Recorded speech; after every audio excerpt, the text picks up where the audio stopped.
네, 안녕하세요. 김진성입니다. 어, 제가 얼마 전에 그 세미나를 하나 열었는데요.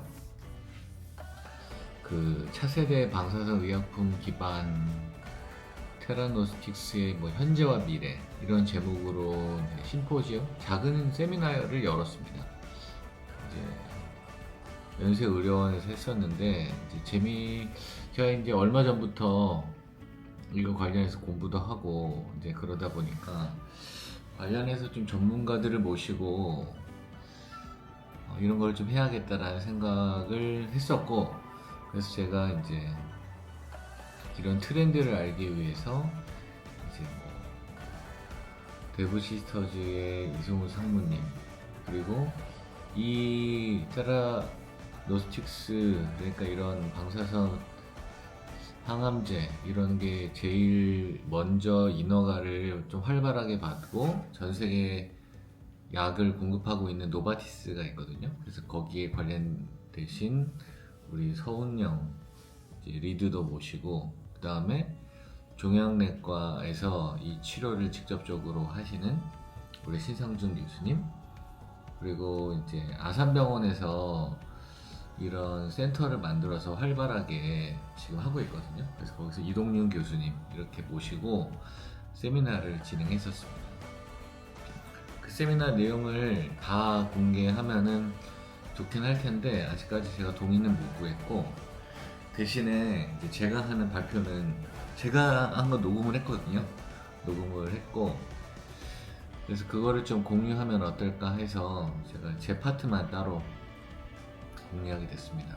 그 중간에 앞에서 시간이 너무 좀 길어져서 제가 좀 시간을 줄인다고 짧게 한 내용에 대한 언급이 있는데 이해해 주시면 좋겠고, 사실 앞에 강의해 주시는 내용들이 너무 좋아서 언제 기회 되면은 다시 한번 좀 다른 구성으로 더 좋은 연자분들, 그리고 지금 해주신 분들 다시 한번 모시고 세미나를 했으면 좋겠다라는 생각을 가지고 있습니다. 어쨌든 이 레디오 파마스티컬 테라피 혹은 레디오 리간드라고 레디오 리간드 치료라고 하는 이 치료가 굉장히 각광을 받고 있는데 한국에서는 아직 관심이 없으신 것 같긴 합니다. 제약회사들만 관심이 있는데 많은 분들께서 관심을 가져주시고, 또 도시메트리에 대한 부분, 그리고 이런 치료의 모니터링, 그리고 정보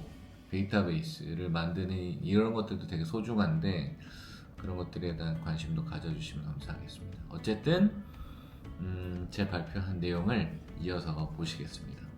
궁금하신 것들 있으면 또 언제든지 댓글로 남겨주시면 알려드리도록 하겠습니다.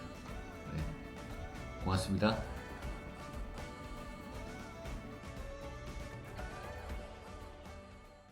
저희가 발표할 내용은 좀 전에 이동윤 교수님이 많이 해주셔가지고, 지금쯤 다들 시간을 보시면서 이제 언제 가야 되나 이렇게 보시고 있을 거라 생각하고, 제가 오늘 세미나를 하면서 하나 좀 생각이 짧았던 거는 2시부터 시작해도 됐을 텐데라는 생각이 끝날 때 좀 들었습니다. 그래서 다음에 혹시 하게 되면은 제가 그때 하도록 하고, 필요한 거 몇 가지만 빨리 말씀을 드리겠습니다.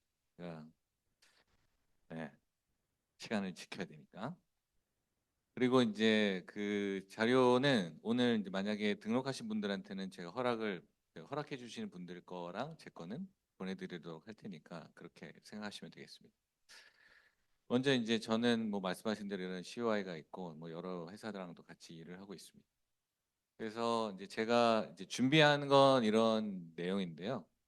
첫 번째는 제가 뭐 RLT, RPT랑 그렇게 친숙하진 않습니다. 그리고 회계학과에서 실질적으로 일을 해본 적은 아직은 없기 때문에 저의 약간 다른 뷰에서의 이런 커멘트나 이런 생각이 불편하실 수도 있겠으나 좀 도움이 되는 면이 있기를 바라고 어, 빨리 하겠습니다. 첫 번째는 방사선 치료인데요. 이거는 그냥 넘어가겠습니다. 제가 이제 오픈 AI에 이제 한 달에 200불씩 내는 거를 제가 쓰고 있거든요. 그래서 딥 리서치에다가 오늘 주제를 이렇게 해봤거든요. 그러면 10분 지나면 멋지게 이렇게 해줍니다. 그래서 여기 제 대학원생들도 몇 명 있는데 웬만한 대학원생들보다 좀 나은 네. 굉장히 잘해줍니다. 영어로도 잘해주고 한국어로도 잘해줘요. 여러분 뭐 200불 정도 쓰셔도 나쁘진 않습니다. 이건 빨리 넘어가겠습니다. 미안합니다, 우리 대학원생들. 예.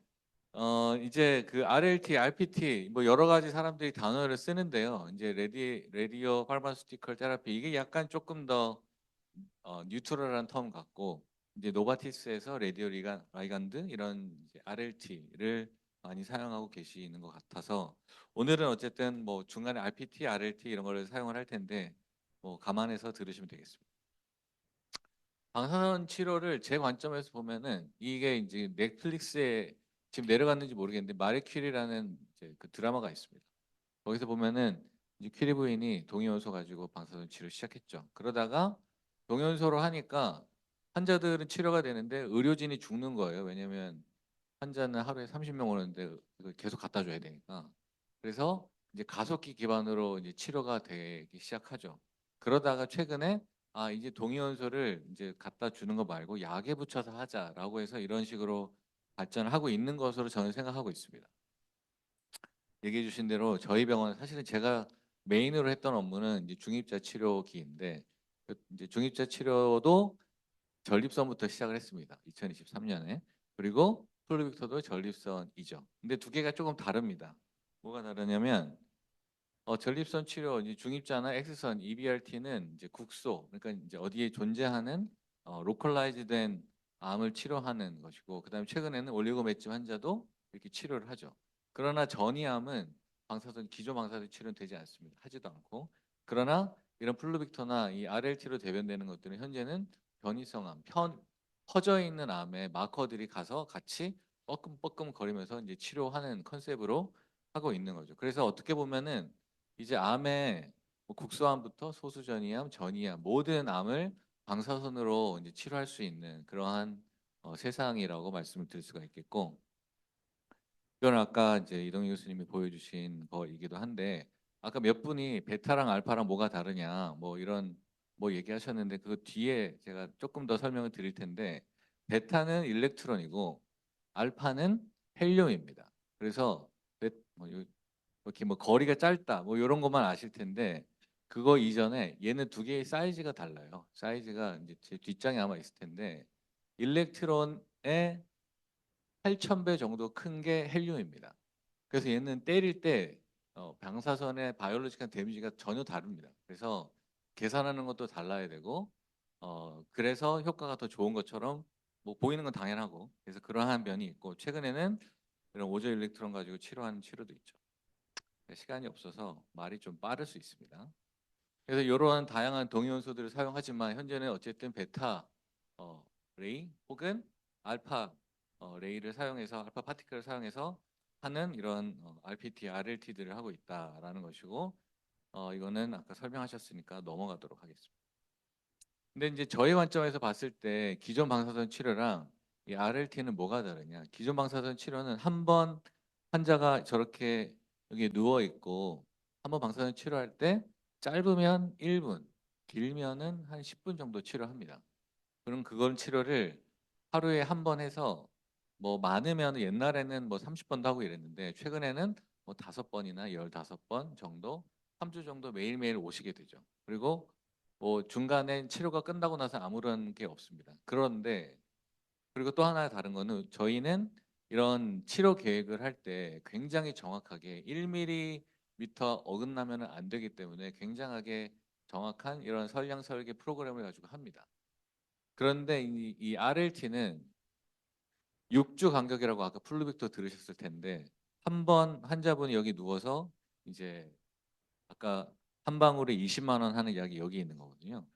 한 방울에 20만 원 하는 약이 여기 있는데 여기서 한 10분 정도 받게 된 다음에 그 다음엔 집으로 가시죠.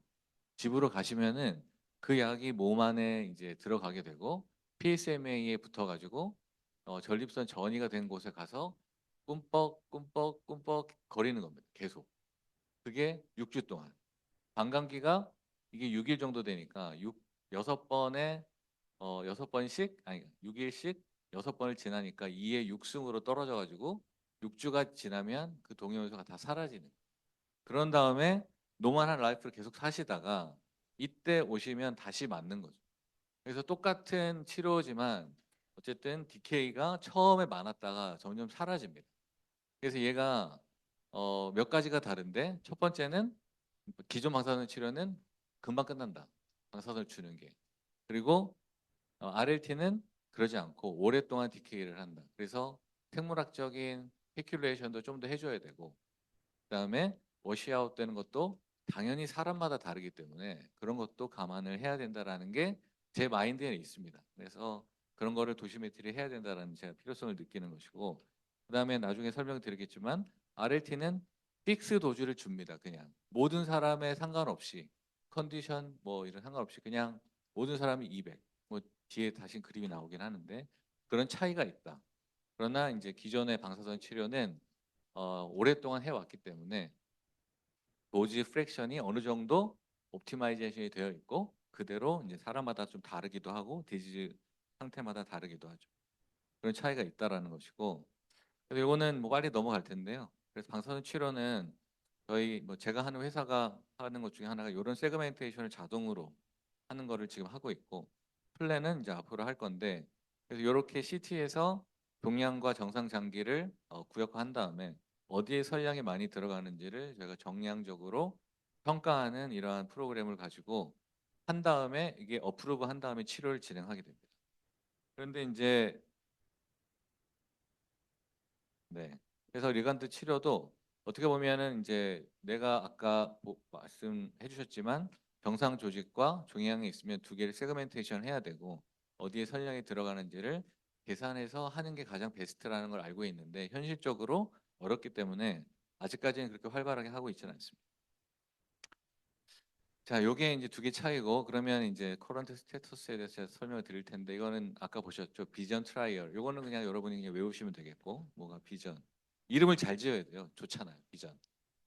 그래서 이런 게 있었고 요게 도시메트리에 하는 이제 전통적인 방법인데 이미지를 여러 번 찍어요. 여러 번 찍는다는 얘기는 아까 처음에 투여했던 약이 사라지니까 예를 들어서 첫째 날, 둘째 날, 셋째 날, 넷째 날에 얘가 워시아웃 되는 정도가 다르겠죠. 그러면 그거를 여기다가 플러스를 해가지고 이 약이 이 환자에서 어떻게 워시아웃 되는지를 알 수가 있고 거기에 따라서 최종적으로 저 도즈를 종양에 얼마 주려면 처음에 얼마를 줘야겠다라는 걸 역으로 계산을 할 수 있는 겁니다. 마찬가지로 그렇게 됐을 때뭐 글랜드나 뭐 키드니나 이런 데 설령 얼마가 들어가는지를 계산을 할 수가 있죠. 그러나 현재는 잘 하지는 않고 있습니다. 그래서 그런 것을 오늘 그냥 간단히 설명드리고 제 마음이 바쁩니다. 5분 남았는데. 네. 그래서 이거는 비전 트라이얼의 서브 스터디로 세이프티를 한 겁니다. 이거는 아까 말씀드린 대로 2일째, 24일째, 48일째 아마 이런 영상을 찍어가지고 워시아웃 되는 정도에 따라서 설량을 예측한 건데 결론은 뭐냐면 이 플루백토 치료를 했을 때 키드니나 본메러에 들어가는 설량이 위험하지 않고 그냥 세이프하다라고 해서 세이프 스터디를 해서 여기에서는 도시메트리를 했다라고 생각을 하지만 퍼스널라이즈한 선량 계산은 전혀 지금 이루어지지는 않고 있죠. 네, 그래서 이제 그런 스터디들 요게 이제 기존에 그 좀 전에 그 스터디고 최근에는 이걸 6번만 하지 말고 10번을 하거나 끊었다가 다시 하면 어떻게 될지 이런 거를 이제 도시메트리를 통해서 하면 어떠냐 뭐 이런 얘기도 있고 예. 이 이리튬은 여러분 아실지 모르겠는데 리버에 동위원소 이리튬을 넣는 건데 얘는 확실한 게 도시메트리를 해야지 서바이벌 커브가 15개월 차이가 납니다. 16개월 차이가. 그래서 동위원소 같은 치료지만 개인화된 퍼스널라이즈 도시메트리를 하면은 분명히 이득이 있다. 이런 얘기를 하고 있는 겁니다. 그래서 이 논문에 따르면은 이 논문에서 이 두 가지 두 명의 환자를 보여주고 있는데 하는 질문은 간단합니다. 요게 두 명의 튜머 버든이 분명히 다른데 똑같이 200을 주는 게 맞느냐라는 질문이죠. 뭐 지금은 어쩔 수 없이 그렇게 하죠. 네. 그리고 그럼 도지를 더 줄이면 어떻게 할 거냐? 덜 줄이면 어떻게 할 거냐? 계산을 해야 되는데 계산을 지금은 안 하고 있죠. 그런 다음에는 혈량이 이렇게 뭐 이렇게 주는데 종양에 들어간 설량을 압니까라고 물었을 때 모르는 거죠. 마찬가지로 노멀 organ에 들어간 설량이 아느냐라고 물으면 대답을 할 수 없죠. 현재로는. 그리고 동요수를 바꾸면은 어떻게 될까? 그런 것도 계산을 해야 되는 거죠. 마지막으로는 다른 것과 우리가 익스터널 빔과 콤바인을 하려면 설량을 알아야 되는데 그러한 니즈를 지금은 충족시키지 못하고 있는 것 같습니다. 적어도 제가 보기에는. 그래서 그런 게 좀 필요한 것 같고. 네, 이게 이제 제가 설명드리려고 했던 건데 아이스톱을 바꾸면은 여러 가지 감안해야 되는데 베타 파티클은 일렉트론인데 정확하게 무게가 이렇습니다. 10의 마이너스 31kg. 근데 알파는 뭐 6.6 곱하기 10의 마이너스 27kg. 그래서 8,000배 정도가 무겁기 때문에 바이올로지컬한 데미지를 다르게 입히는 거죠. 그래서 이런 동연소를 바꿀 때 어떤 식으로 계산을 해야 되는지를 우리가 앞으로 이제 더 풀어야 되는 숙제가 있다라는 걸 제가 얘기해 드리고 싶고 뭐 이거는 약을 만들 때 당연히 이런 게 필요하다라는 얘기를 제가 드리고 싶습니다. 그러니까 세미나를 개최한 입장에서 시간을 지키려고 하다 보니 괜히 아까 제 소개를 길게 한 좌장만 좀 탓하게 되네요. 예. 이거는 제가 그 저 회사에서 UCS랑 이제 NCI랑 이제 갑상선암을 프리 트리트먼트 갑상선암 할 때 2mm 큐리를 먼저 주고 3개 정도의 감마 카메라를 찍은 다음에 이게 워시아웃 되는 정도에 따라서 이 환자에 대해서 혈량을 얼마 줄지를 정하는 이런 프로그램을 소프트웨어를 만들고 있는데 이러한 프리트리먼트 이제 도시메트리로도 어느 정도 우리가 보완을 할 수 있다라는 얘기를 드리고 싶어서 제가 가지고 왔고요. 그다음에 어쨌든 이런 게 필요해서 아산병원도 이런 오른쪽과 같은 논문을 내신 걸로 제가 알고 있고 여러 가지 소프트웨어들이 있지만 아직 완벽하지가 않고 워크플로우에 충분히 녹아 있지도 않기 때문에 여러 가지 보완점들이 있지만 이런 것들이 반드시 필요하다라는 얘기를 많은 사람들이 하고 있습니다. 그래서 앞으로 어떤 걸 해야 되느냐 제 관점에서 생각해 봤을 때는 첫 번째는 지금 하고 있는 RLT 플루빅토나 개발 아까 뭐 SK 바이오팜도 계셨고 몇 회사에서 오셨는데 그런 회사에서 하는 제품 제약들이 아웃컴이 이제 좋아져야 되고 더 활발히 되는 게 중요합니다. 그리고 새로운 약들이 개발되는 게 좀 필요할 것이고 동시에 이것들을 이미징하는 프로토콜들도 불편한 것도 있지만 더 개선해야 되는 것들이 있기 때문에 그런 것들이 있어야 되고 도시메트리는 정확하고 빨라야 되고 그다음에 이게 기존의 방사선 치료랑 다르게 오랫동안 하는 거기 때문에 이제 뭐 바이올로지가 완전히 다르게 되고 이제 뭐 그렇기 때문에 그런 것도 감안을 해야 된다라는 것이 있고 AI가 어느 정도 해줄 것으로 생각하고 있습니다. 오늘은 디테일하게 설명드리진 않고 그다음에 제일 중요한 것 중에 하나는 환자의 상태를 모니터링하는 게 굉장히 중요합니다. 워낙 길기 때문에 그리고 이제 리임버스먼트가 이제 중요하다. 그리고 다른 치료 아까 신상준 교수님 얘기해 주셨던 이뮤노테라피랑 합치던가 익스터널 빔과 합치는 것들이 필요하다라고 생각을 하고 있습니다. 이거는 뭐 최근에 나온 페이퍼인데요. 거기서도 비슷하게 얘기하고 있습니다. 이거는 뭐 이거 보시면 될 것 같고요. 그래서 옹스프트랑 회사에서 이 RLT 전용으로 된 이런 플랫폼을 만들고 있습니다. 그래서 스페이스를 언제 이게 플루빅토를 만약에 이때 뭐 치료를 하면은 언제 어떤 식으로 이미징을 찍고 그다음에 그 이미징이 어떻게 되고 있고 PSA랑 CBC의 어떤 인덱스들이 어떻게 변하는지를 한눈에 볼 수 있고 또 SUV도 측정할 수가 있고 현재 진행되고 있는 환자들의 스태티스틱스 그다음에 도시메트리 그다음에 스케줄링도 필요한데 이런 것들을 종합적으로 하는 플랫폼들이 필요하다고 생각해서 같이 좀 하고 있고요. 마지막은 사람들이 이제 돈 얘기하면 좋아하니까요. 저도 좋아하고 그래서 제가 이 세미나를 연 이유 중에 하나는 미국에서는 방사선 종양학과에서 이 RLT를 하고 싶어 합니다. 왜냐하면 이것으로 돈을 벌 수 있기 때문에. 그러면 어떻게 돈을 버느냐? 그래서 이거는 인터넷에 요 빌링 스트래티지 for RPT 도시메트리 하면은 딱 나옵니다. 그래서 나중에 참고하시면 되고. 그래서 보시면은 EBRT 우리가 기존에 하는 방사선 치료랑 RPT, RLT랑 프로세스를 비교해 둔 건데 거의 유사합니다. 제가 아까 보여드린 거기서 거의 유사한 것처럼. 근데 미국은 요 프로세스에 빌링 코드들이 다 들어가 있고 CPT 코드가 있어요. 그래서 그거를 했을 때 커런트 CPT 코드만 이용을 해도 도시메트리나 이미징이나 이런 프로토콜을 하면은 빌링을 한 환자당 47,000불을 할 수가 있습니다. 그리고 여기에서 리임버스가 30%가 된다고 했을 때 14,000불을 벌 수가 있다고 생각해서 그 중에 이런 식으로 뭐 피지션이 하는 게 있고 저랑 같은 피지스트가 하는 액티비티가 있는데 거기에 따라서 이런 돈을 벌 수 있다라고 돼 있죠. 그래서 회계학과나 이 제약회사에서도 이런 거를 신경 쓰셔가지고 왜냐하면 이거 병원에서 할 때는 이게 굉장히 중요한 부분이거든요. 돈이 돼야 뭐 어쨌든 환자도 많이 하게 되고 더 하니까 이런 게 있을 수 있다. 그래서 이런 부분에는 사실 방사선 종양학과에서 여기 우리 이창걸 교수님 계시지만 저희가 수가를 잘 받으면서 저희 과가 많이 컸거든요. 그래서 이러한 부분이 굉장히 실제적으로 중요하다라고 저는 생각하고 있습니다.